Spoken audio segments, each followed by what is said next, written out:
But for staying tuned with us on Frontline this morning, and today we want to focus attention on the internal crisis that has been rocking the opposition party, which is the People's Democratic Party, and this development has continued to generate national attention and also raise questions about the future of the opposition People's Democratic Party and opposition politics in Nigeria, and from leadership tussle to factional alignment, suspension and counter-suspension, even to this morning where there is a report that the Wadata Plaza has eventually been sealed by the Nigerian police force, and this has raised a lot of questions about the future of the People's Democratic Party, which was once a ruling party in the history of Nigeria. And today we'll be having this conversation looking at the deepening crisis of the People's Democratic Party being an opposition party in Nigeria as we speak.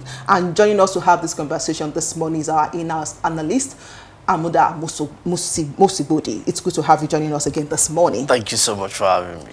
Yeah, this morning we have the Labour Party presidential candidate in the last general election, Peter Obi, saying that he's going to blame the crisis rocking the PDP, the SDP and the Labour Party on APC-led government. And we've come to ask that even before this crisis degenerated into what it is now, the crisis has been on for a while. So in your own general assessment, what do you think is the art of this crisis? Oh, first, let me start with, the comment of Mr. Obi. First, I must say that it takes an irresponsible father to blame whatever crack is experiencing or is happening within his own home front on the action of a third party.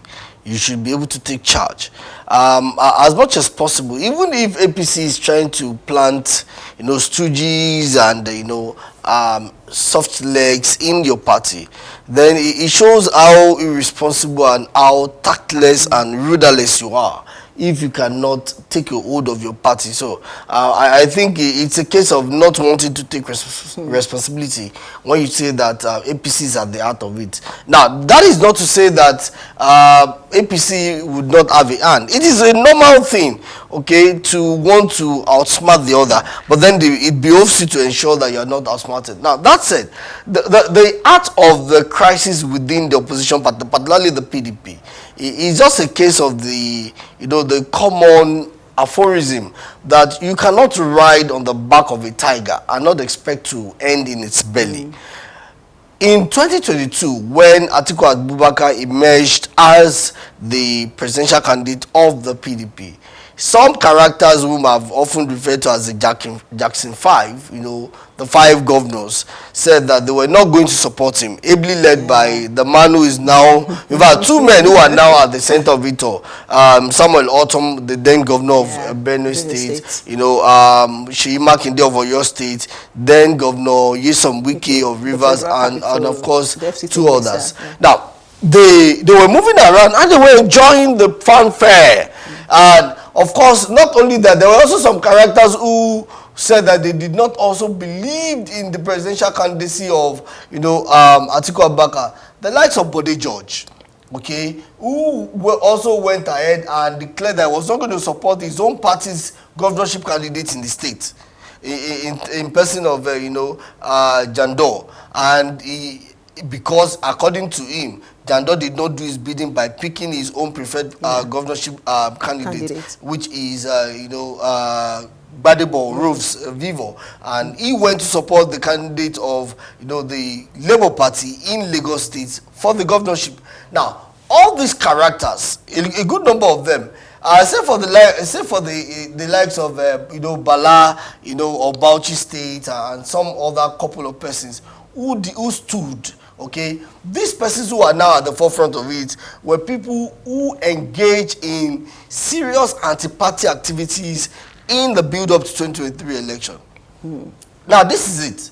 When two people or three people or more come together because of a certain interest, you can be sure that the coalition or alliance will fall like a pack of cards when they have achieved their aim.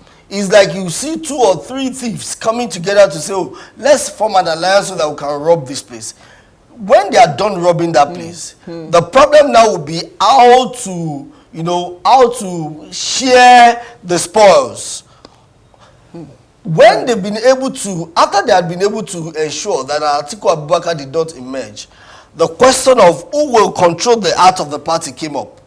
Now, at the point Atiku was also trying to control the heart of the party, they were able to scheme the Atiku people, people out, and this same Seyi Makinde and others were instrumental to the emergence of Senator Anyanwu as the secretary and Damagun as the chairman of NEC.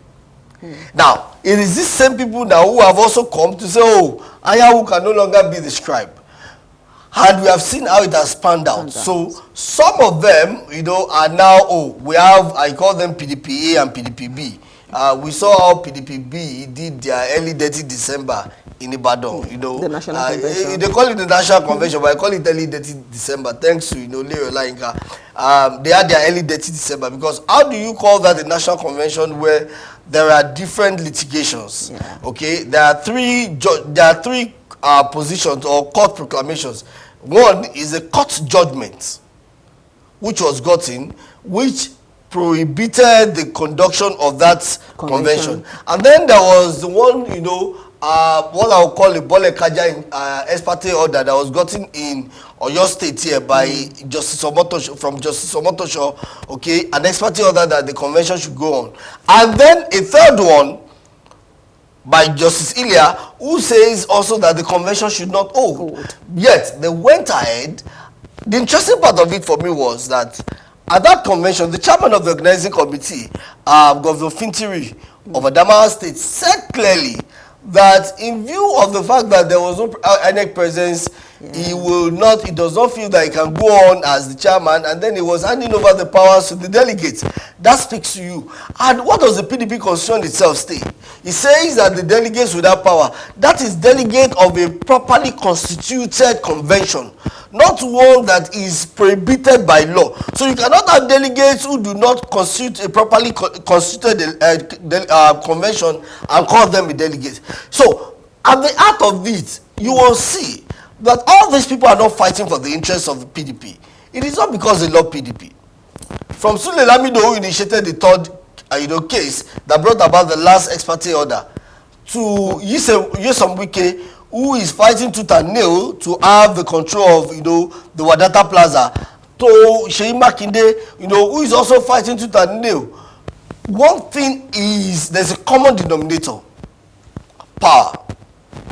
2027. Exactly. It is not because they love the PDP. They do not. If they love the PDP so much, if the like of Wike and Makinde love the PDP so much, they would have supported the candidate of the PDP and rather seek a way to resolve the conflict between them. It is funny that a Seyi Makinde will be fighting a Wike now, when he also fought Atiku Abubakar on the ground that, they agreed that Nyesom Wike will be picked as the vice presidential candidate of the PDP. But which reasonable candidate in any sense, okay, who has his, senses intact, who want to pick a cantankerous element like Wike as his vice? It is akin to picking an Atiku Abubakar also as a vice presidential candidate. So these are the issues, and now you are fighting each other. So it is not because they love the PDP. It is because Seyi Makinde has been touted to want to vie for president. It is said that Wike said, no, let's not present a presidential candidate. So you see that it is about clash of interest. Sule Lamido also want to contest as president in 2027. The same thing with Bala Mohammed of Bauchi State. So it is not all these persons are fighting for the interest. If they really love the party, 2027 will witness 2 elections. One in Ekiti, one in Osun. With the current crisis in the 2026, party. 2026, you mean? Yeah, 2026, I beg your pardon. We witnessed 2 off-season elections, one in Osun, one in Ekiti. 2 have held this year. Yeah. And we have seen how the PDP has not fared well. From the election in, the election in Anambra, which was almost like a traditional stronghold, the PDP came a distant third. Now, look at what is going to happen in Osun now. With the way things are, Governor Adeleke was not at that convention. He wasn't. He was not at the convention because Adeleke is already trying to negotiate his way with the APC, or some are saying ABGA, which that would be a suicide anyways. But then the major thing is that he's trying to negotiate his way because he knows that if you are going to be a valid candidate of the party, your nomination form must be signed by the secretary of the party. And of course, the secretary of the party till today is still Senator Anyanwu, whether the PDP likes it or not. Unfortunately, I would have because, like I said, it is not for the love of the party. If either of these parties love the party, the tenure of Anyanwu and others will lapse by December. There was a reconciliation committee that was initiated by the BOT, which was meant to look at all the grievances of all parties and bring all of them into one fold. What did we see?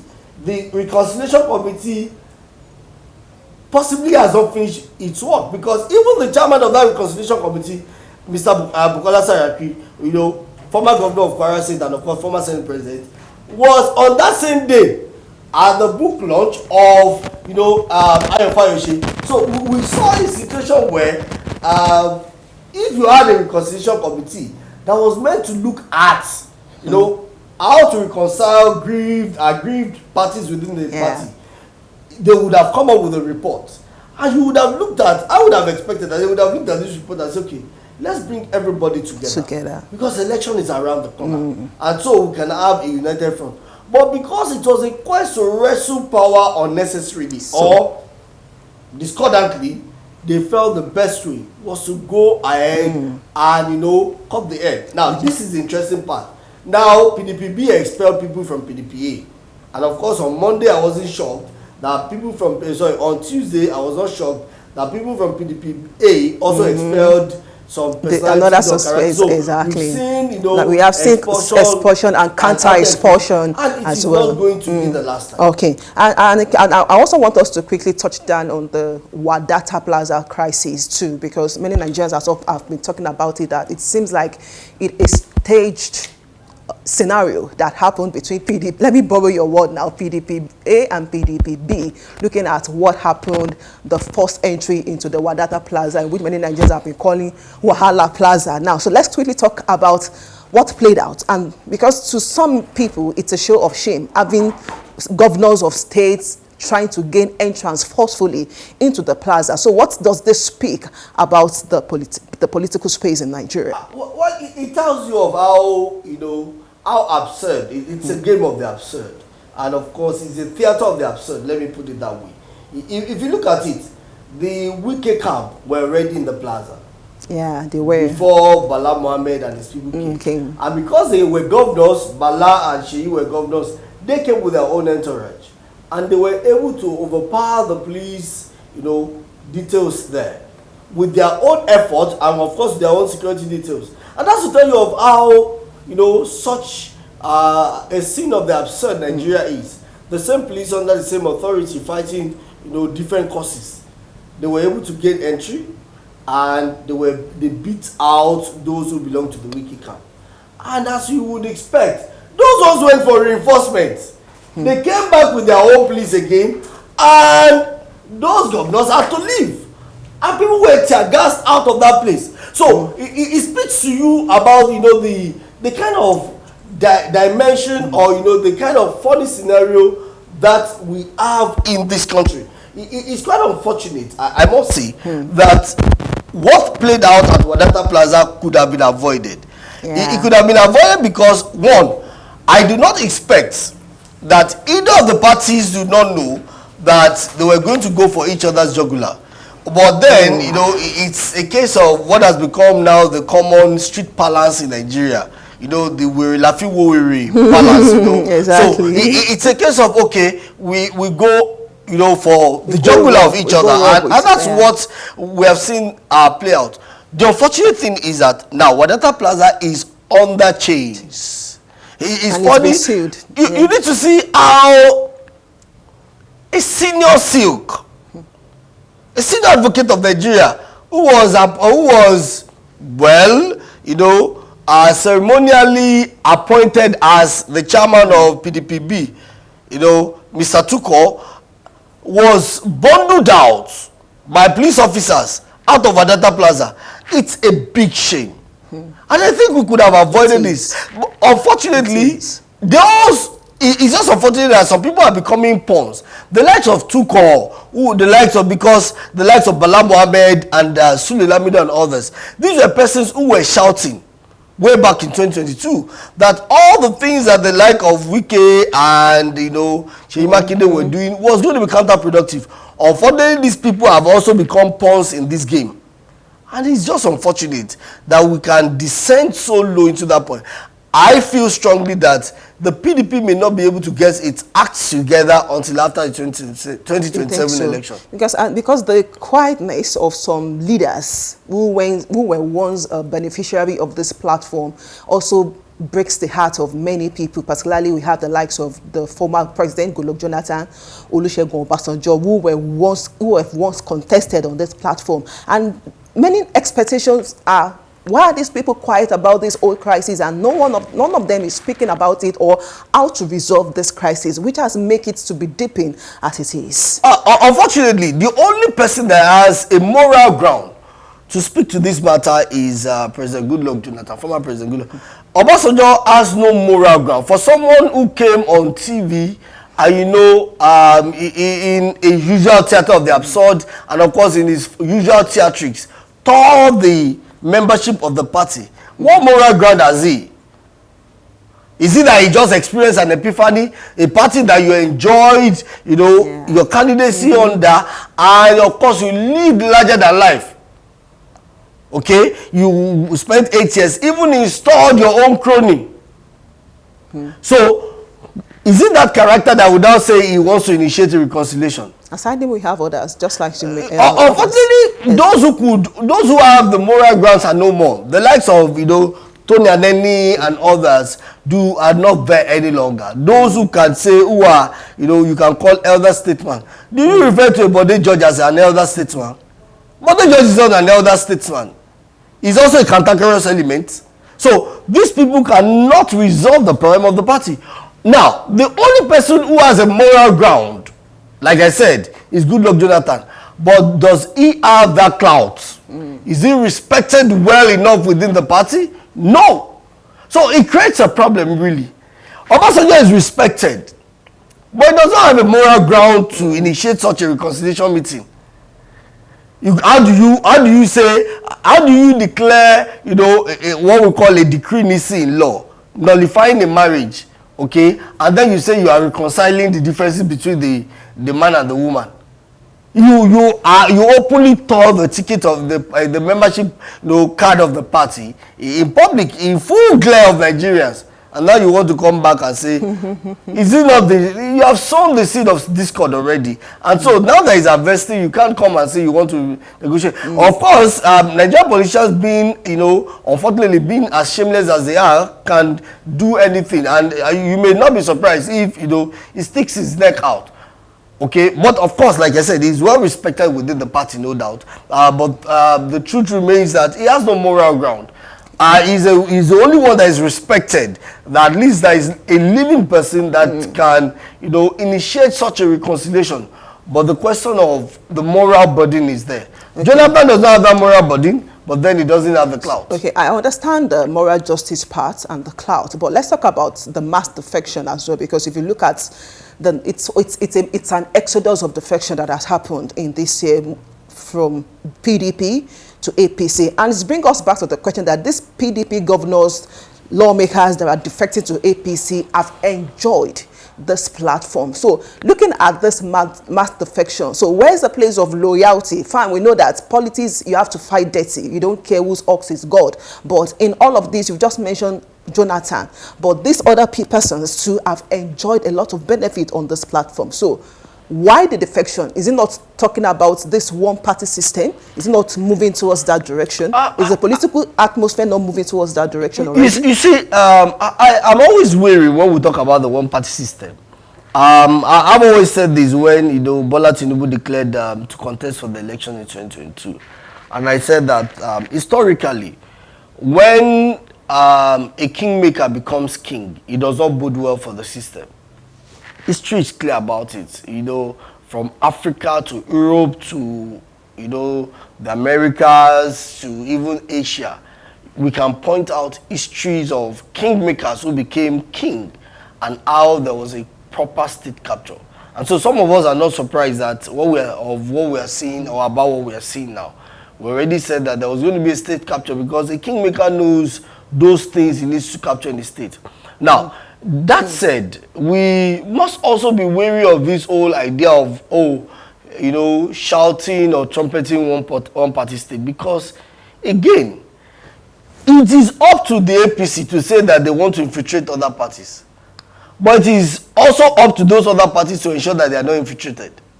So if you have allowed yourself to be infiltrated, then you blame yourself and stop looking for another man to blame.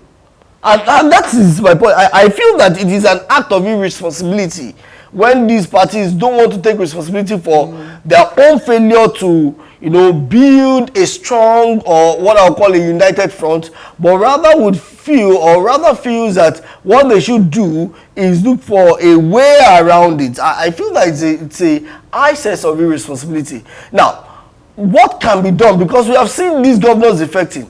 I do not also blame the governors. The PDP is like a sinking ship. Now, what do sinking ship that can be rescued by these same governors? Well, it can be rescued, but can these governors rescue them?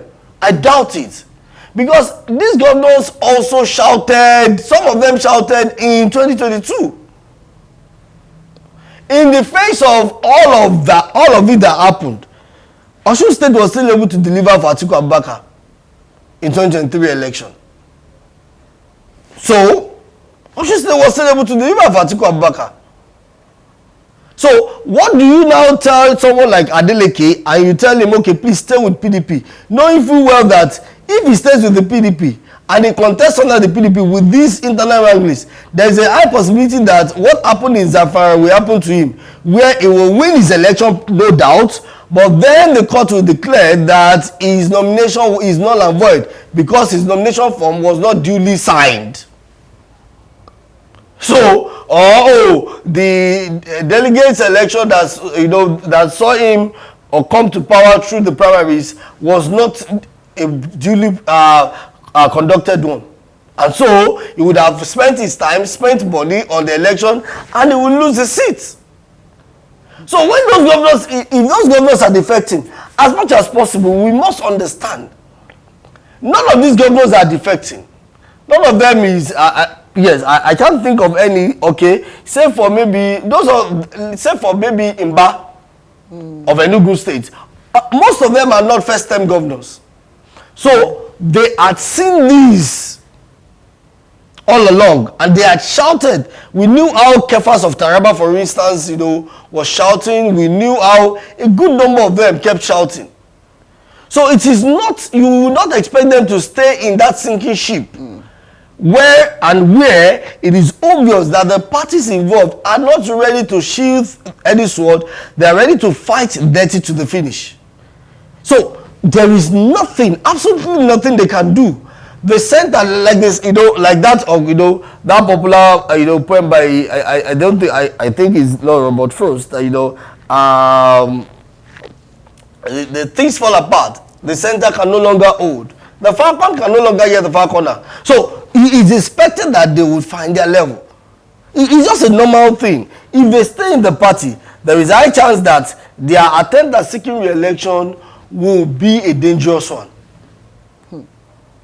So who wants to sacrifice his own interests because of that of a party that two characters who could easily talk things out have decided to keep shouting at each other? Because an average Nigerian out there will tell you that Wike has become a flesh in the tongue of this political party, that is the People's Democratic Party. So let's talk about the involvement of the FCT Minister Yemsom Wike in all of this, and it was suspended on the account of anti-party activities. And during the Ibadan convention, I wanted to remember the name you target now. So let's talk about that, because to many people there, Wike is like the root cause of PDP crisis.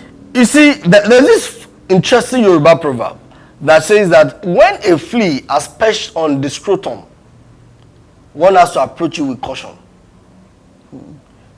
Wike is, you know, like a bile. When you kill your cockerel and you are dismembering it, you get very careful when you get to the bile so that it does not mess up everything. That is it. It's like a stone in a grain of, you know, in grains of rice. If you are not careful, you pick everything together. And when you eat that stone, it could mess up the taste of every other grain of rice you have. You see, the Wike issue could have been handled better if these egoistic characters, you know, who are all involved, including Wike himself, had handled the matter. Like I said, the tenure of the executive will lapse by December. Why are you in a rush? Why are you in a rush? You could have waited till their tenure lapse and then find persons that you know will be loyal to the cause of the party. You see, they say that, you know, prostrating for a dwarf does not necessarily stop you from growing. Prostrating for a dwarf doesn't stop you from growing. It requires wisdom. You have, now, the like of Sheyi, Bode George and all that are one of those that have emboldened Wike to the point where he is. So, if you have created that menace, when you mistakenly give a cutlass to a madman, all right, the best way to collect it is not by shouting at him. Sure. You have to make appeasement while you are moving backwards. Okay? What they have done is to display a clear lack of emotional intelligence and, you know, a native intelligence in the way they handle the matter. Yes, I know that Wike has been a man that has, you know, that has attracted the wrath and, of course, anger of Nigerians, and that's why many people reacted the way they reacted. But they are not looking beyond the bigger. They are not looking at the bigger picture. They are looking at it. Oh, he is expelled. But what is the gain? What gain does that bring? How does that help the PDP? It's like, you know, trying to cut your nose to spite your face. Now, the Wike faction has come back, and then they have also declared an expulsion of these characters. So it's something that could have been handled better. Wike has to be handled delicately because he has become a demon, or let me say, he has become a cancer that was created by the like of Seyi Makinde and others. And because he has become so cancerous, they had to handle, or they needed to handle him with care, not the way they went about it. And that would have saved the party face. They could have waited till, you know, January, but because they were eager to scheme, they started scheming. Oh, they went to get a funny memorandum, you know, with just the signature of the secretary, and of course created a body to the letter saying that a convention against, and of course the secretary came out and said that he does not know about such. About the letter that didn't originate from him. There is no court of law you want to go to. If the secretary say that, yes, this is my signature, but this content is not my own. In law, we call it not my deed, not ex factum. It's not my deed, so I cannot be held for what is not my deed. So these are the issues. I feel like it could have been handled better than this. While they are in a haste to get Wike off the radar, they could have done it in a way that even Wike himself will not see it coming. I always give an example. If you watch the stealth of a leopard, when a leopard wants to hunt, one of the things that makes it easier for a leopard to hunt is that even the prey does not see it coming. And that's why the rate of the success rate of hunting of leopards is higher than that of lions. Because when the lion roars, of course, all the animals know that, oh, this man is around. But then the leopard will not roar. So that is the way I explained that stealth, that tactics and logic in how they were going to go about it.